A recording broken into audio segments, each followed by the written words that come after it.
बिस्मिल्लाहिर्रहमानिर्रहीम।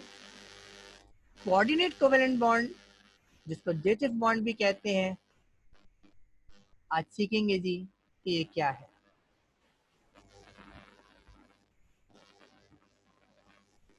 So what is the definition of coordinate covalent bond or what is dative bond? Basically, a coordinate covalent bond is a type of covalent bond which is formed between two atoms in which shared pair of electron is shared by one atom only. ये हम जानते हैं और अब तक हमने ये पढ़ा कि कोवेलेंट बॉन्ड म्यूचुअल शेयरिंग के नतीजे में बनते हैं। और म्यूचुअल शेयरिंग का मतलब होता है कि दोनों एटम्स अपने इलेक्ट्रॉन्स को यकसा शेयर करें। अगर दोनों एटम्स अपने एक एक इलेक्ट्रॉन शेयर करते हैं तो सिंगल कोवेलेंट बॉन्ड होता है। अगर दो दो करते हैं तो डबल कोवेलेंट, और अगर तीन तीन करते हैं तो ट्रिपल कोवेलेंट बॉन्ड कहलाता है। ये एक स्पेशल टाइप है कोवेलेंट बॉन्ड की, जिसके अंदर शेयर्ड पेयर ऑफ इलेक्ट्रॉन यानी इलेक्ट्रॉन का जोड़ा यानी दो इलेक्ट्रॉन एक ही एटम शेयर करता है, जबकि दूसरा एटम उसको अपने वैकेंट ऑर्बिटल के अंदर एक्सेप्ट करता है। तो इस किस्म की बॉन्डिंग क्या कहलाती है? इस किस्म की बॉन्डिंग कोऑर्डिनेट कोवेलेंट बॉन्डिंग कहलाती है, जिसको डेटिव बॉन्ड भी कहते हैं। यहाँ इलेक्ट्रॉन की म्यूचुअल शेयरिंग नहीं होती, बल्कि शेयर्ड पेयर ऑफ इलेक्ट्रॉन एक ही एटम शेयर करता है दूसरे एटम को और दूसरा एटम उसे अपने खाली ऑर्बिटल के अंदर एक्सेप्ट करता है। इस किस्म की बॉन्डिंग जिसके अंदर शेयर्ड पेयर ऑफ इलेक्ट्रॉन एक ही एटम शेयर करे, वो क्या कहलाती है? वो क्या कहलाता है? कोऑर्डिनेट कोवेलेंट बॉन्ड कहलाता है, जिसको डेटिव बॉन्ड भी कहते हैं। कोऑर्डिनेट कोवेलेंट बॉन्ड मॉलिक्यूल्स के दरमियान कैसे बनता है, इनको चंद एग्जांपल से हम सीखेंगे। जो पहली एग्जांपल है वो है जी the formation of ammonium ion NH4 positive ion. Hydrogen has hydrogen has atomic number 1, number of electron 1, therefore electronic configuration of hydrogen is 1s1. So hydrogen has one unpaired electron in s orbital, while nitrogen has atomic number 7, number of electrons are 7. So the configuration is 1s2, 2s2 and 2p3.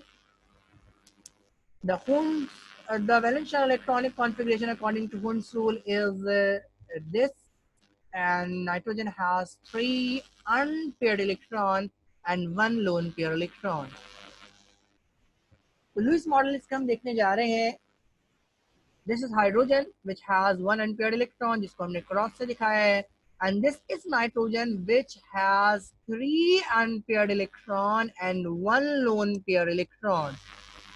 तो सबसे पहले क्या होगा जी? सबसे पहले covalent bonding होगी between nitrogen and 3 hydrogen. एक एक इलेक्ट्रॉन यानी एक इलेक्ट्रॉन नाइट्रोजन का और एक इलेक्ट्रॉन हाइड्रोजन का ये म्यूचुअली शेयर होगा, और इसके नतीजे में 3 सिंगल कोवेलेंट बॉन्ड बनेंगे बिटवीन नाइट्रोजन एंड हाइड्रोजन। तो ये म्यूचुअल शेयरिंग हुई of a single electron between nitrogen and hydrogen.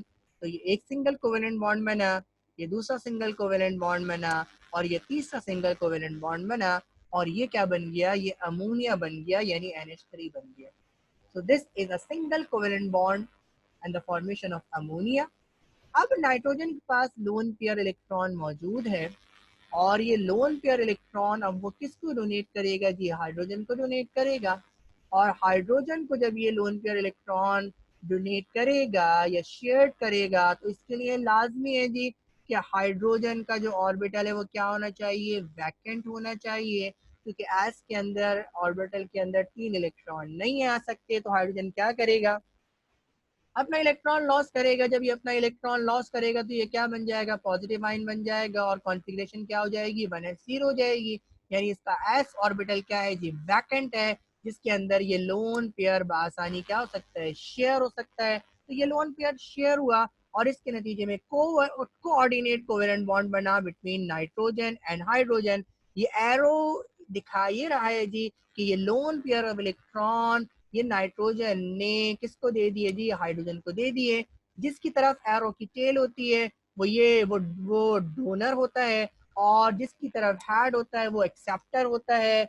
इस बात का ख्याल रखिएगा जो डोनर होता है उस पे पॉजिटिव चार्ज आ जाता है और जो एक्सेप्टर होता है उस पे नेगेटिव चार्ज आ जाता है। क्योंकि हाइड्रोजन के पास पहले से पॉजिटिव चार्ज था, जब इस पे नेगेटिव चार्ज आएगा तो पॉजिटिव और नेगेटिव ये कैंसिल हो जाएंगे और इसके नतीजे में हाइड्रोजन पे कोई चार्ज नहीं रहेगा, जबकि नाइट्रोजन पे पॉजिटिव चार्ज बरकरार रहेगा। और जिन मॉलिक्यूल्स के दरमियान कोऑर्डिनेट कोवेलेंट बॉन्डिंग होती है उसको हम स्क्वायर ब्रैकेट के अंदर शो करते हैं।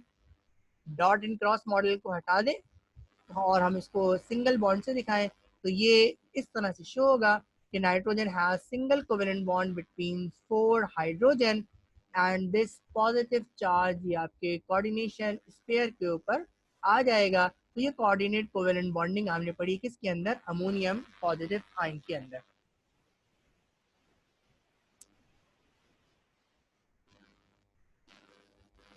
कोऑर्डिनेट कोवेलेंट बॉन्डिंग पढ़ने जा रहे हैं हाइड्रोनियम आयंस के अंदर यानी H3O पॉजिटिव आयंस।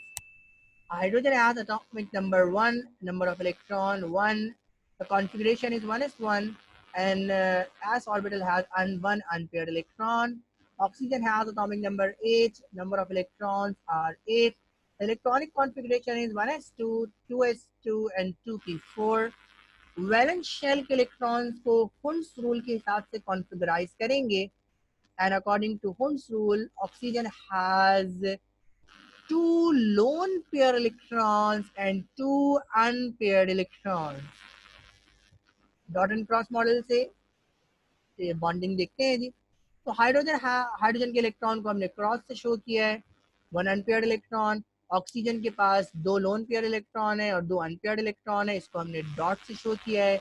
सबसे पहले क्या होगा जी, ये ऑक्सीजन का जो अनपेयर्ड इलेक्ट्रॉन है ये हाइड्रोजन के अनपेयर्ड इलेक्ट्रॉन के साथ क्या करेगा, म्यूचुअली शेयर होगा और सिंगल कोवेलेंट बॉन्ड बनाएगा।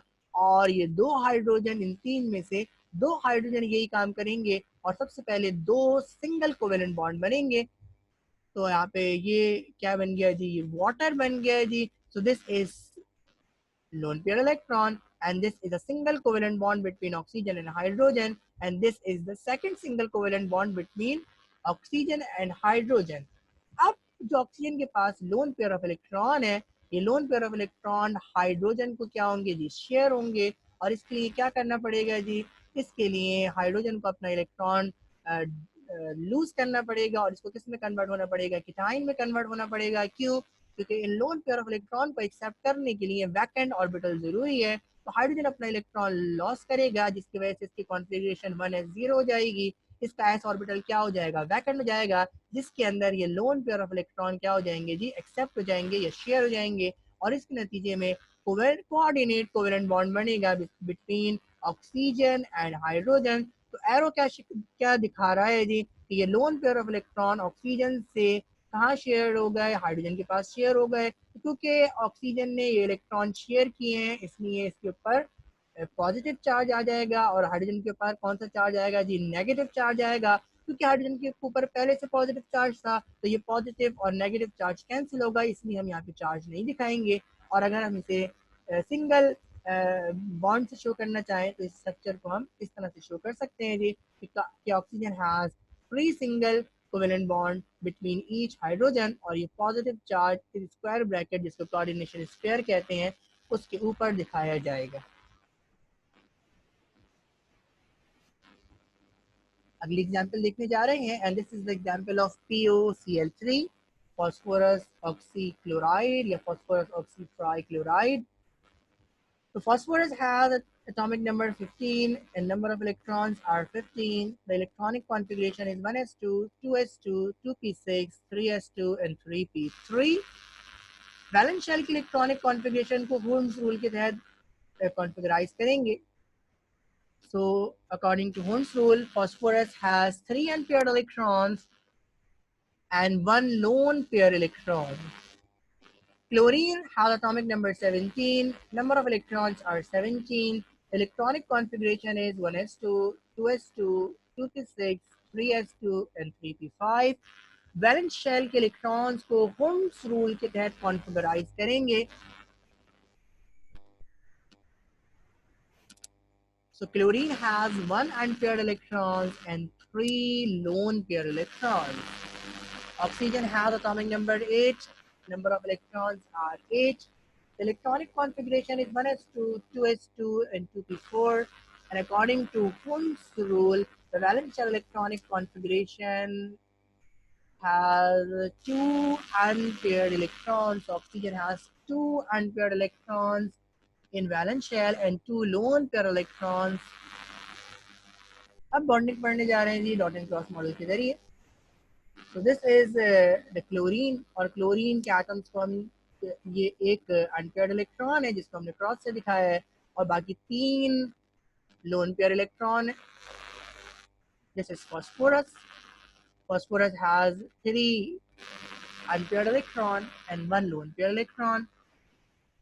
सबसे पहले PCl3 बनेगा phosphorus ट्राइक्लोराइड और तीन सिंगल कोवेलेंट बॉन्ड बनेंगे between phosphorus and chlorine by the mutual sharing of a single electron between phosphorus and chlorine. So this is the first single covalent bond between phosphorus and chlorine. This is the second single covalent bond between phosphorus and chlorine. And this is the third single covalent bond between phosphorus and chlorine. This is the single covalent bond formed between phosphorus and chlorine.